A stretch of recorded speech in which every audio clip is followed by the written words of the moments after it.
आज जैसा कि आप सभी लोगों को मालूम है कि हम लोग इसलिए यहाँ जमा हैं कि कल वज़ीर आज़म नरेंद्र मोदी जी की यौम पैदाइश है, तो उनके यौम पैदाइश को सेलिब्रेट करने के लिए हम लोग आज यहाँ जमा हैं।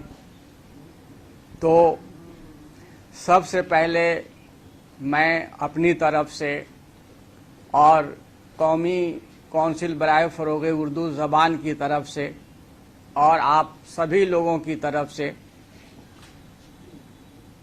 अपने वज़ीर आज़म आली जनाब नरेंद्र मोदी जी के यौम पैदाइश पर उन्हें मुबारकबाद पेश करता हूं और साथ ही साथ उनकी लंबी उम्र और बेहतर से बेहतर सेहत के लिए दुआ गो भी हूं। जैसा कि आप लोगों को मालूम है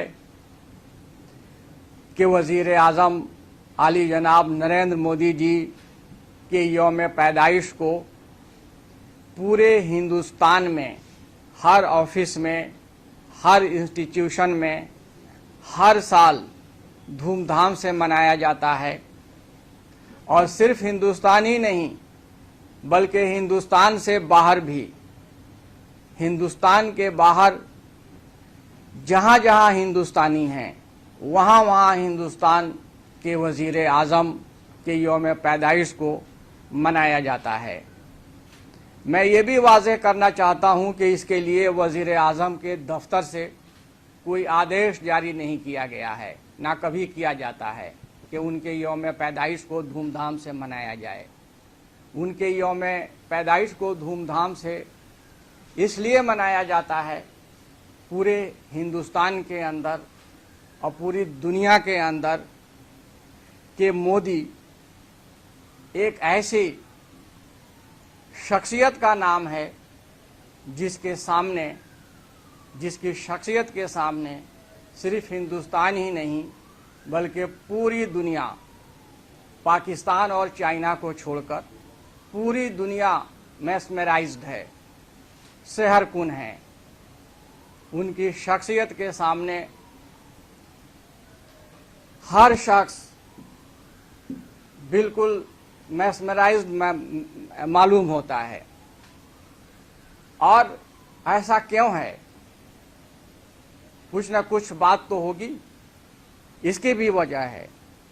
और इसकी वजह यह है कि मोदी सिर्फ किसी इंसान का नाम नहीं है, मोदी सिर्फ भारत के प्रधानमंत्री का नाम नहीं है, बल्कि मोदी शब्द आज के तारीख में एक फेनोमेना बन चुका है। एक फेनोमेना का नाम है, एक तहरीक का नाम है।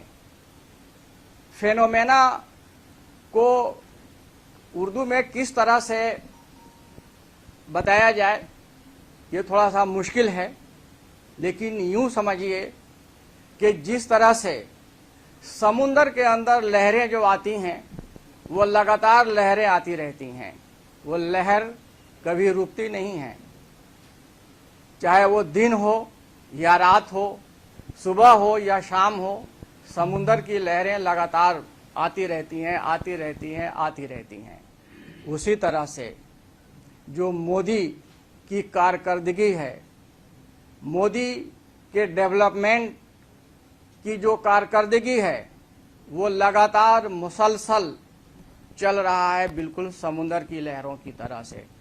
इसीलिए आज पूरी दुनिया की नज़र में मोदी एक फेनोमेना बन चुका है। मोदी शब्द, मोदी के ऊपर जिन लोगों ने काफ़ी मुताला किया है, पढ़ा है, लिखा है, जिन लोगों ने मोदी को करीब से देखा है और जिन लोगों ने मोदी को समझा है, उन सब का मानना है कि मोदी अगर सच पूछिए तो एक फिलॉसफर किंग हैं, आप लोगों ने सुना होगा, प्लेटो ने अपनी क्लासिकल बुक रिपब्लिक में फिलोसफर किंग का जिक्र किया है।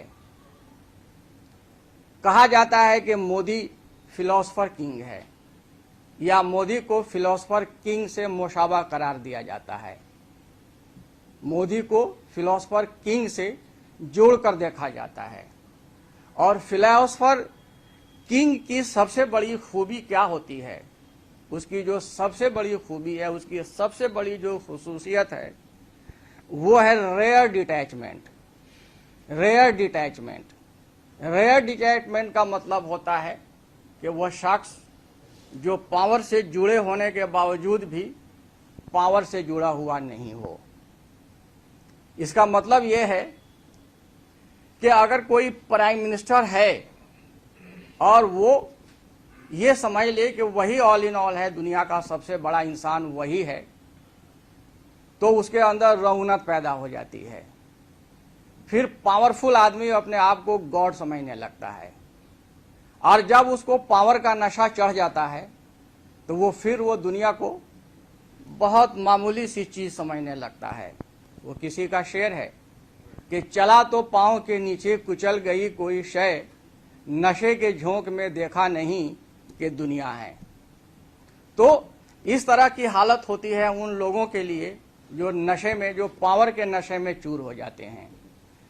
और जो पावर के नशे में चूर होते हैं वो डेवलपमेंट के लिए, जो उनका डेवलपमेंट का जो काम होता है वो भी तखरीबकारी होता है, डिस्ट्रक्टिव होता है। उनको अपने समाज से, उनको अपने लोगों से, अपने मुल्क और अपने देश के लोगों से मोहब्बत नहीं होती है। वो सिर्फ और सिर्फ मैटेरियलिस्टिक डेवलपमेंट चाहते हैं। वो डेवलपमेंट जिसके अंदर डिस्ट्रक्टिवनेस हो, जिसके अंदर तखरीबकारी हो। लेकिन जो शख्स पावर में रहते हुए पावर से लाताल्लुकी का इजहार करता हो, वो हमेशा कंस्ट्रक्टिव काम करता है, वो हमेशा कल्याणकारी काम समझता है। उसको कोई भी पावर का नशा नहीं होता है। वह अपने आप को वो समझता है सेवक है। और मोदी जी का नारा भी ऐसा रह चुका है कि मैं इस हिंदुस्तान का सेवक हूँ, इस हिंदुस्तान का चौकीदार हूँ। बहुत सारे लोगों ने चौकीदार शब्द का मजाक भी उड़ाया, और जिन लोगों ने मजाक उड़ाया वो उनका नामो निशान मिट गया। लेकिन जो सही मानों में इस देश का सेवक है, जो सही मानों में इस देश का चौकीदार है, जो पावर में रह करके भी पावर का नशा जिसके ऊपर नहीं है, वो मोदी है। और वो सितारों के तरह से चमक रहा है दुनिया के मंजरनामे पर। तो जो फिलोसफर किंग होता है, फिलोसफर किंग के और भी बहुत सारे सिफात होते हैं। मसलन फिलोसफर किंग जो है वो ट्रूथफुलनेस उसके अंदर होती है, सच्चाई होती है, हाई माइंडेडनेस उसके अंदर मौजूद होता है, डिसिप्लिन्ड होता है, उसके अंदर कॉरेज होता है, ऑनेस्टी होता है, प्रोडक्टिविटी होता है, और वो Sikar of knowledge and wisdom होता है। मोदी के अंदर ये तमाम सिफात मौजूद हैं। और ये तमाम सिफात जिस शख्स के अंदर मौजूद होगा उसी को हम कहते हैं फिलोसफर किंग। और जो फिलोसफर किंग होगा उसका ख्वाब क्या है? एक फिलोसफर किंग का ख्वाब होता है एक आइडियल स्टेट, यानी मिसाली रियासत। और मिसाली रियासत जिसका ख्वाब होगा वो क्या चाहेगा? वो ये चाहेगा कि उनके रियासत में रहने वाले जो लोग हैं, जो प्रजा है, जो उनके उस मुल्क के जो शहरी हैं, उनका हर मुमकिन बेहतर से बेहतर उनकी खुशी, उनकी खुशहाली का ख्याल ही उसका मकसद होता है। एक जिसको हम कहते हैं एक मिसाली आइडियल स्टेट, उस आइडियल स्टेट तभी बन सकता है जब उस स्टेट का हर शख्स खुशहाल हो, हर शख्स उसको खुशी मुहैया हो, तो ये जो है समझा जाएगा कि वो स्टेट सही मानों में ये एक आइडियल स्टेट है। तो मोदी जी जो है अपने विज़न, अपनी ईमानदारी, अपनी हाई थिंकिंग के ज़रिए, अपने अंदर, उनके अंदर जो एक प्रोडक्टिविटी है, जो सीकर ऑफ नॉलेज भी उनको कहा जाता है, इन तमाम चीज़ों को मिलाकर इस देश को आगे बढ़ाने के लिए, इस मुल्क के डेवलपमेंट के लिए वो दिन रात कोशिश में लगे हुए हैं।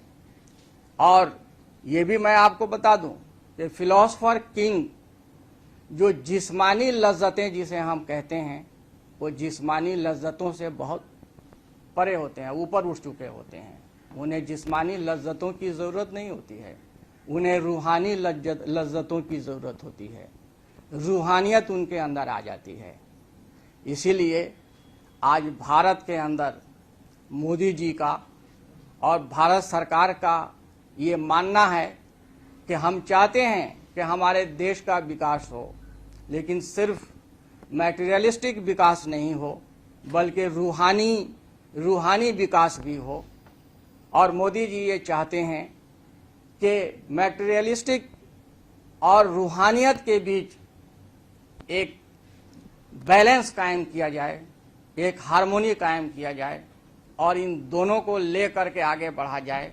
और इन दोनों को जब हम लेकर चलेंगे और उसके बाद भारत जिस मुकाम पे पहुंचेगा, वो भारत इस लायक होगा कि सारी दुनिया उसको सैल्यूट करेगी। यही मोदी जी का सपना है और भारत का भी सपना है। फिलोसफर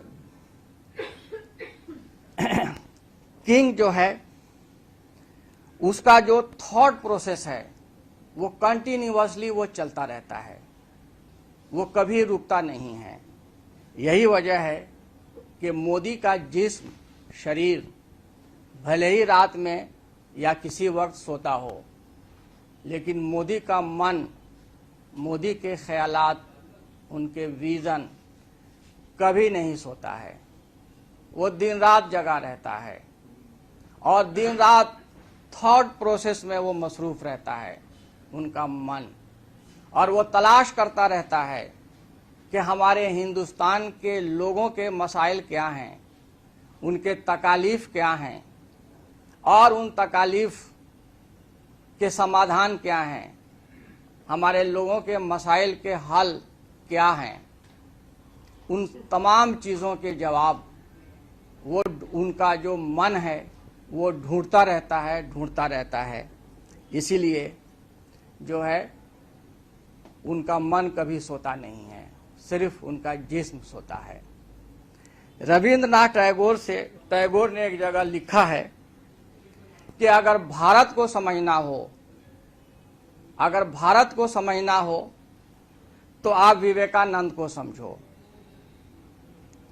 और विवेकानंद के बारे में कहा जाता है कि विवेकानंद जब यूरोप से लौट रहे थे हिंदुस्तान, तो उनसे पूछा गया था कि काफ़ी सालों तक यूरोप में रहने के बाद आज आप भारत जा रहे हैं, तो भारत में जाकर आपको कैसा महसूस होगा, आपको क्या फील होगा। तो उन्होंने जवाब दिया था कि मैं पहले अपने भारत से मोहब्बत करता था और अब भारत के ज़र्रे ज़र्रे से मोहब्बत करूंगा। और ये क्यों ऐसा उन्होंने कहा? वो ऐसा इसलिए कहा कि हमारा जो दर्शन है, हमारी जो फिलॉसफी है हिंदुस्तान की, हमारा हज़ारों साल पुराना जो हमारी तहजीब है, उस तहजीब के मुताबिक, हमारे दर्शन के मुताबिक भारत एक लैंड नहीं है, ज़मीन का एक टुकड़ा नहीं है, बल्कि इसीलिए हम भारत को कंट्री, अगर कोई कहता है कि इंडिया एक कंट्री है, तो ये गलत है। इंडिया एक कंट्री नहीं है। कंट्री तो कहते हैं एक लैंड के टुकड़े को, ज़मीन के एक टुकड़े को। भारत जो है ये क्या है? ये सिर्फ जमीन का टुकड़ा नहीं है, बल्कि ये जो भारत जो है वो हम क्या कहते हैं, भारत को एक राष्ट्र कहते हैं। भारत एक राष्ट्र है, भारत एक कंट्री नहीं है, भारत एक नेशन नहीं है, भारत एक राष्ट्र है।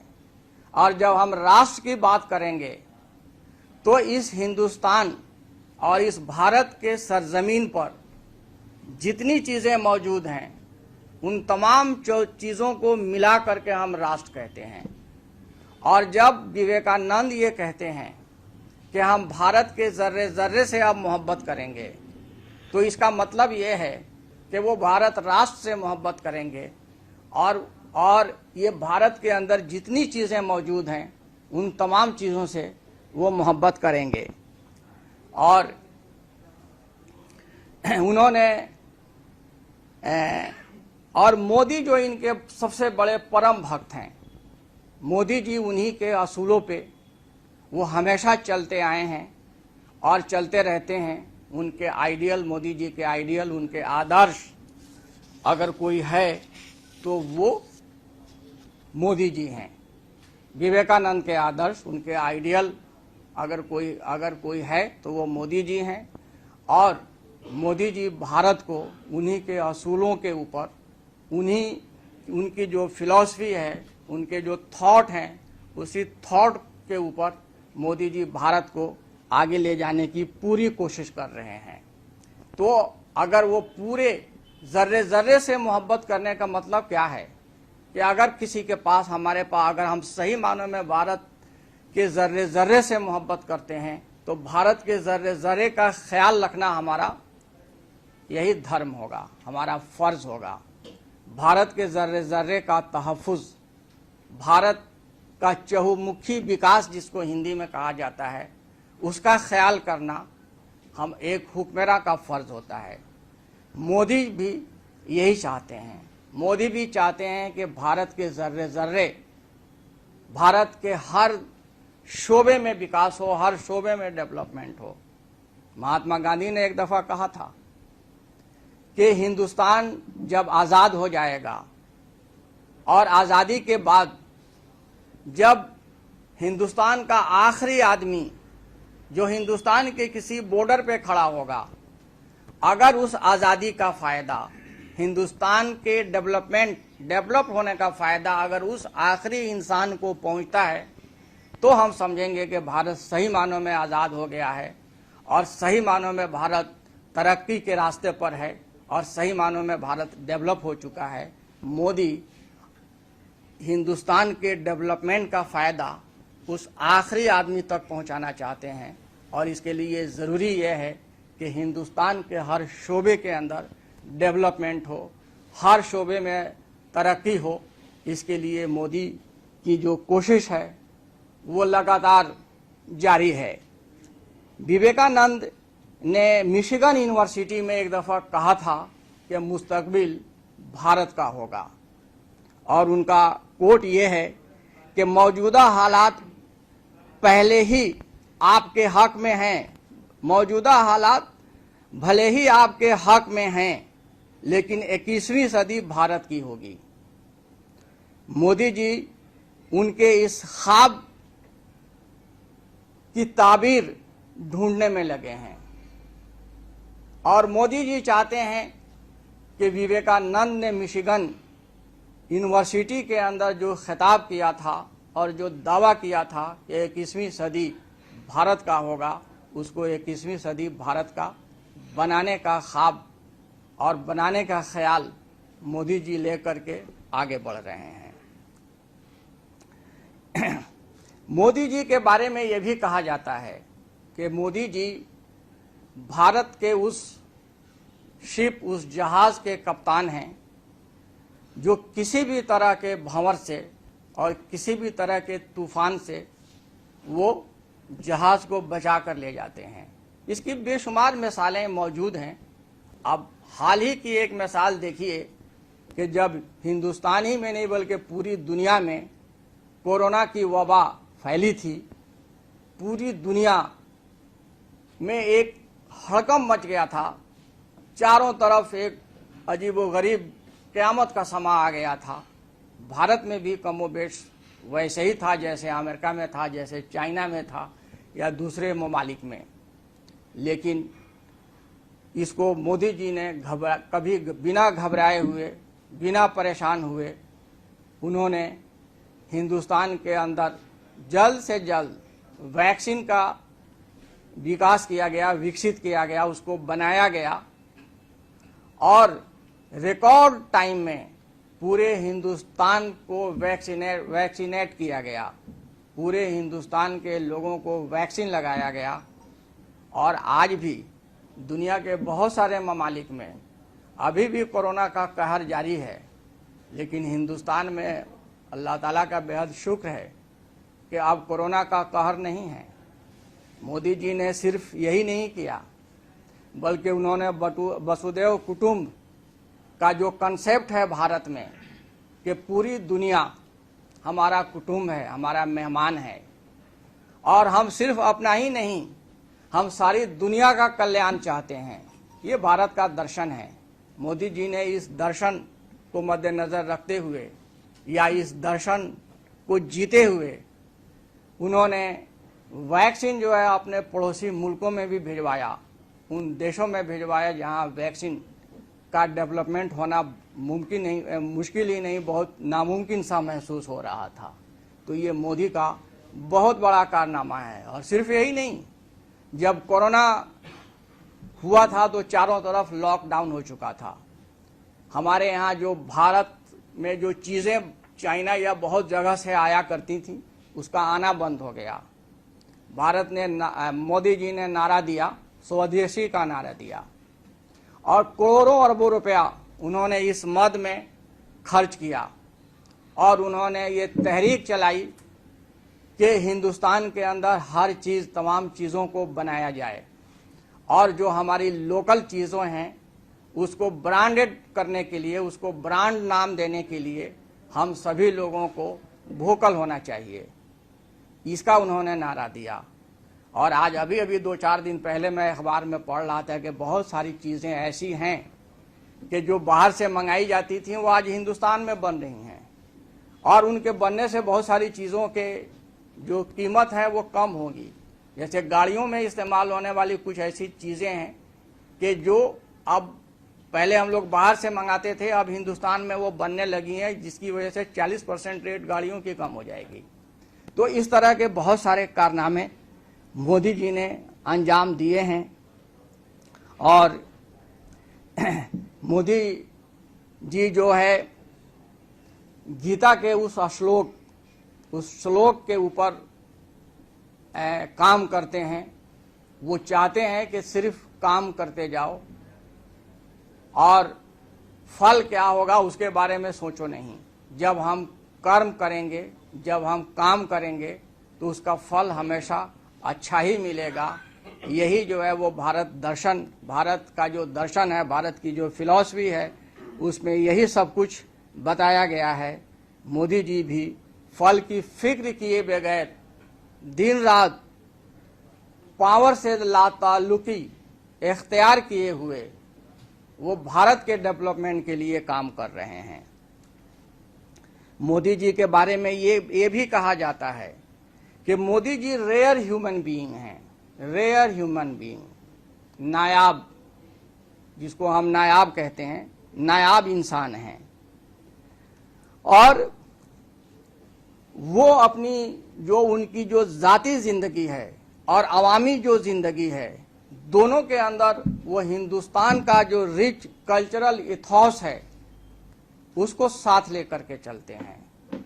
और वो ये भी चाहते हैं कि जो हमारी कीमती सकाफती अखलाकियात जो हमारे भारत के अंदर है, इसको साथ लेकर के हम विकास का काम करें। उसके बगैर वो भारत को आगे बढ़ाना नहीं चाहते हैं। उन्होंने, जैसा कि आप सभी लोगों को मालूम है कि मोदी जी ने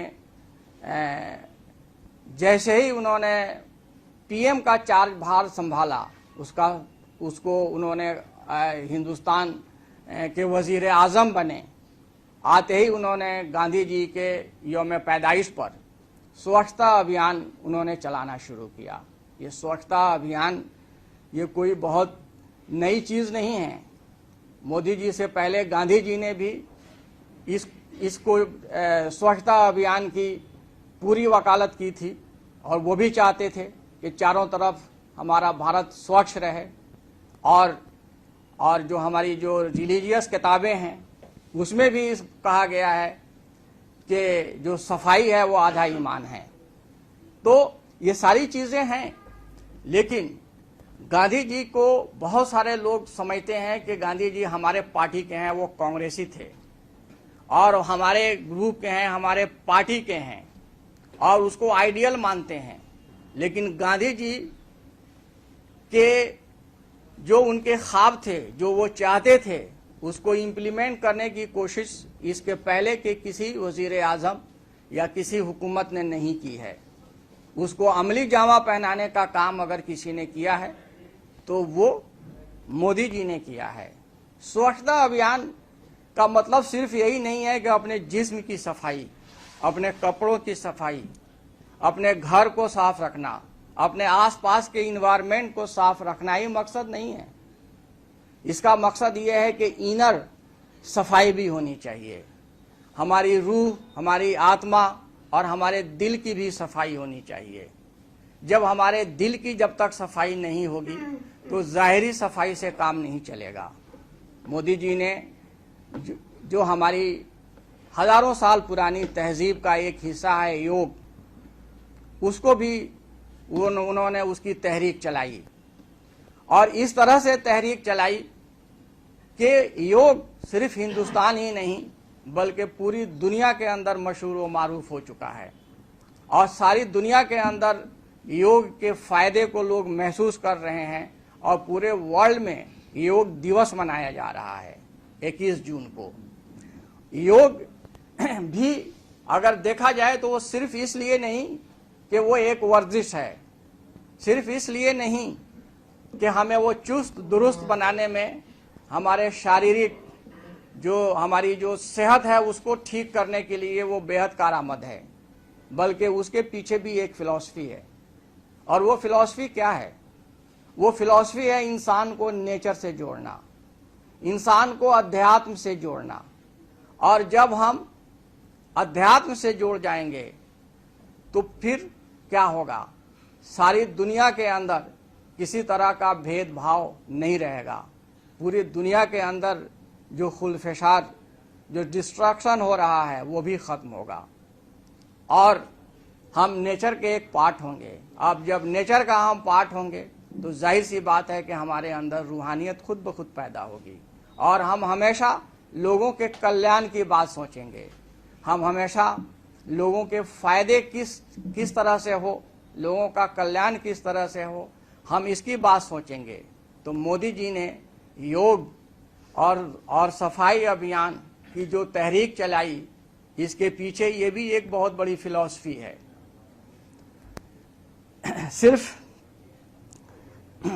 और मोदी जी ने जो उनका तरीक़ाकार है जिसको नेचर ऑफ गवर्नेंस कहते हैं, ये नेचर ऑफ गवर्नेंस उनकी अपनी बनाई हुई एक पाथ है और उस पाथ पे वो सोचते हैं कि पूरी दुनिया को हम लेके चलेंगे और हिंदुस्तान का विकास इसी रास्ते पे होगा। तो इसके साथ साथ ये भी मैं ये कहना चाहता हूँ कि मोदी जी सिर्फ जो है वो जो डेवलपमेंट करना चाहते हैं वो फिजिकल डेवलपमेंट नहीं करना चाहते हैं, वो रूहानी डेवलपमेंट भी चाहते हैं। इसलिए मोदी जी के कामों का जब हम एनालाइज करते हैं या जब हम एनालिसिस करते हैं तो सिर्फ हम जो है फिजिकल डेवलपमेंट को अगर सामने रख करके एनालाइज करेंगे तो हम सही मानों में इंसाफ नहीं करेंगे। हमें उनके मोदी जी के कामों का अगर जायजा लेना है तो हमको मेटाफिजिकल फ्रेमवर्क में भी जायजा लेना होगा। अगर हम मेटाफिजिकल फ्रेमवर्क, जिसको हम माबादे तबैयाती फ्रेमवर्क कहते हैं, हमें उसमें उस फ्रेमवर्क में जायजा लेना चाहिए मोदी जी का, तो हम ये समझ पाएंगे कि मोदी हिंदुस्तान को कहां से कहां लेके जा रहे हैं। मोदी जी खुद एक सूफी मनश आदमी हैं, अगर या ये कहिए कि वो संत प्रवृत्ति के आदमी हैं या संत जिलीबत के इंसान हैं। पावर की शान व शौकत, भोग विलास, जैसा कि मैं पहले बता चुका हूं, उनके यहाँ नहीं है। और इस मामले में वो लाल बहादुर शास्त्री जी को भी पीछे छोड़ चुके हैं संत प्रवृत्ति के लिहाज से। 2014 में वो पावर में आए, उस वक्त से और आज तक जो भारत की शान है, ग्लोरी ऑफ इंडिया है, उसको रिवाइव करने की वो लगातार कोशिश कर रहे हैं। और एक ये भी मैं बताऊं कि मोदी जी के नजदीक जो डेवलपमेंट है उसका मानी नैरो नहीं है, बहुत वसी है। और मोदी जी ने डेवलपमेंट को एक तरह से रीडिफाइन किया है। मोदी जी के नजदीक सिर्फ इकोनॉमिक डेवलपमेंट ही डेवलपमेंट नहीं है, बल्कि सोशल ट्रांसफॉर्मेशन चाहते हैं वो डेवलपमेंट के थ्रू। डेवलपमेंट उस वक्त होगी जब वो सोशल ट्रांसफॉर्मेशन होगा। और सोशल ट्रांसफॉर्मेशन कैसे होगा? सोशल ट्रांसफॉर्मेशन उस वक्त होगा जब इंडियन सिविलाइजेशन के अंदर तब्दीली हो। हम इंडियन सिविलाइजेशन को बदल दें ट्रांसफॉर्मेशन के जरिए। और अगर सच पूछिए तो ए एरा ऑफ न्यू सिविलाइजेशन का आगाज मोदी जी ने ट्रांसफॉर्मेशन के जरिए कर दिया है। और ये जो आगाज है ये कोई नेगेटिव नहीं, बहुत पॉजिटिव आगाज है। पिछली हुकूमतों के सरबराहों ने वेस्टर्न कंट्रीज का चश्मा पहन रखा था, या यूं कहिए कि जिस चश्मे से वो हिंदुस्तान को देखा करते थे उसमें एक कोटिंग थी। और वो कोटिंग किस चीज की थी? वो वेस्टर्न कंट्रीज की कोटिंग थी। और उस कोटिंग के जरिए वो हिंदुस्तान को देखा करते थे। उनके ऊपर वेस्टर्न कल्चर, वेस्टर्न सिविलाइजेशन का इतना ज्यादा इम्पैक्ट था कि उन्होंने उनको हिंदुस्तान की जो ग्लोरी है वो कभी नजर आई ही नहीं। और वेस्टर्न कंट्रीज के छींटे जो हम जगह जगह देखते हैं, पार्कों में देखते हैं, बस स्टैंड पे देखते हैं, बाजार में देखते हैं, बहुत सारे मौकों पे देखते हैं, वेस्टर्न कंट्रीज के खुराफात के छींटे। मोदी जी उस साथ साथ भारत के डेवलपमेंट के साथ साथ जो खुराफात के वो छींटे हैं उसको भी साफ करने में लगे हुए हैं। आखिर में मैं सिर्फ यही कहना चाहता हूं, अपनी बात खत्म करना चाहता हूं कि मोदी ने अपने लिए जो रास्ते बनाए थे और जिस रास्ते पर वो चल रहे हैं उस रास्ते पर हजारों फूल खिले हुए हैं, हजारों फूल बिखरे हुए हैं। और वो किस चीज के फूल हैं? वो फूल हैं सच्चाई के, आला फिक्र के, ईमानदारी के, डिसिप्लिन के, प्रोडक्टिविटी के, नॉलेज के, गुड गवर्नेंस और विजडम के फूल चारों तरफ बिखरे हुए हैं। इसलिए मैं एक बार फिर उनकी दराज़ी उम्र के लिए दुआ गो हूं। और मैं चाहता हूं कि मोदी जी हिंदुस्तान के हमेशा और हमेशा प्रधानमंत्री, वजीर आला बने रहें और इस हिंदुस्तान को इसी रफ्तार से आगे लेकर चलते रहें। बहुत बहुत शुक्रिया।